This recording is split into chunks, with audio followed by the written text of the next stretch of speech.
American Revolution. The American Revolution was a colonial revolution which spanned the years 1765 to 1783.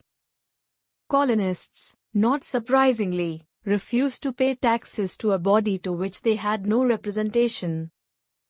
Colonial legislatures in the American colonies governed domestic affairs in Britain's colonies prior to the 1760s. Britain abolished most of the towns and charges in 1770, but kept the tax on tea as a symbol of Parliament's ability to tax the colonies. Gaspee in Rhode Island, the passing of the Tea Act of 1773, and the Boston Tea Party of 1773 preceded an even more heated struggle. Boston Harbor was closed, and regulations were passed that effectively revoked Massachusetts Bay Colony's powers of self-government. 11 of the 13 colonies sent delegates to a Continental Congress in the winter of 1774 to coordinate their opposition to Britain. Patriots opposed Britain, while Loyalists upheld the Crown. Armed conflict erupted when British troops dispatched to retrieve military supplies encountered local militia at Lexington and Concord on April 19, 1775. Patriot militia, along with the recently established Continental Army, encircled British forces in Boston. Each of the colonial governments that preceded the new Congresses became redundant, and hence suppressed their loyalty when the provincial Congresses were founded. The Continental Congress declared King George III a tyrant who trampled on the colonists' rights as Englishmen, and on July 4, 1776, the colonies became free and sovereign states. Though the Continental Army pulled the British forces out of Boston in March 1776, the British recaptured New York City and its crucial harbor later that year. France therefore joined the American Revolution as an ally, thereby transforming the struggle into a worldwide conflict. Even though Britain was awaiting military reinforcement from Loyalists, the fighting pushed south. Charles Cornwallis seized an American force at Charleston, South Carolina in early 1780, but he was unable to gather enough Loyalist residents to govern the region. Cornwallis' army was captured at Yorktown in the fall of 1781, thus ending the war. The Treaty of Paris ended the conflict and established a new nation's total separation from the British Empire. The United States took over much of the land east of the Mississippi River and south of the Great Lakes, leaving the British in control of Canada, and Spain holding Florida. American independence and the ending of British mercantilism in America were among of the important effects of the Revolution. The British took Louisbourg during King George's War, although they later returned it to France in 1748. For the first time, Parliament passed the Stamp Act in March 1765. While the recent conflict concluded, the Crown dealt with 1,500 politically well-connected British Army officers. Therefore, a decision was made to post the Standing Army in America, which the Americans would have to pay for.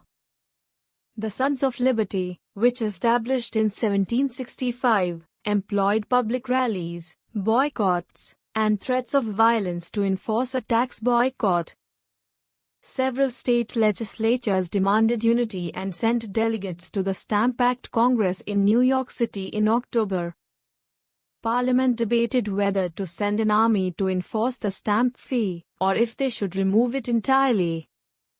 Benjamin Franklin made the argument for repeal, arguing that the colonies had spent a significant amount of personnel, money, and blood in defense of the empire, and that more taxes could cause a revolution. The Townshend Acts put taxes on many items, including paper, glass, and tea, and established a board of customs in Boston to better enforce trade rules. A huge crowd gathered around a troop of British soldiers on a Boston street on March 5, 1770. The soldiers were acquitted, but public opinion quickly turned against the British. The North Ministry was established in 1770, and all taxes but the levy on tea were abolished. Meanwhile, the government maintained the right to tax. In June of 1772, American patriots, including John Brown, burnt a British warship in what became known as the Gaspee Affair.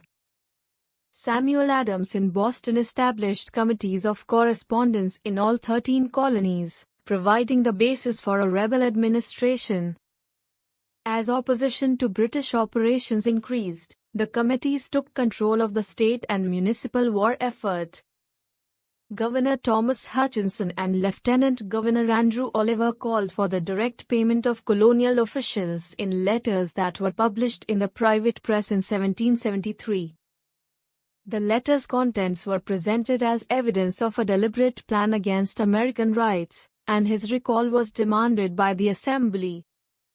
Benjamin Franklin, colonial postmaster general, admitted to leaking the letters, which provoked a reaction from British officials and got him dismissed.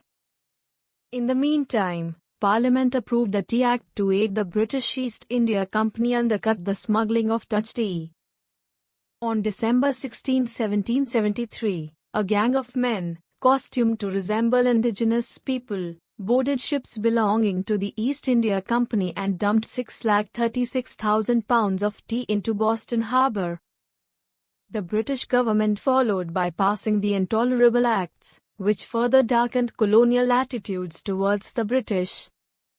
After this act, all British soldiers tried in the colonies were to be tried in Britain, not the colonies. Congress instead backed John Adams's notion that Americans would obey Parliament but would disobey all taxation measures under disguise. When the British troops in Massachusetts were told to disarm the rebels and arrest their leaders, the battles of Lexington and Concord occurred on April 19, 1775. The Patriots captured Boston, drove out royal officials from all the colonies, and established provincial congresses. George Washington, commanding the Continental Army, compelled the British to withdraw from Boston in March of 1776. After the Battle of Bunker Hill in June of 1775, the Patriots seized control of Massachusetts, and the Loyalists suddenly found themselves on the defensive with no army protection. In all 13 colonies, Patriots ousted their older administrations, closing courts and evicting British authorities. New constitutions were set up in each state to replace royal charters, which were revoked.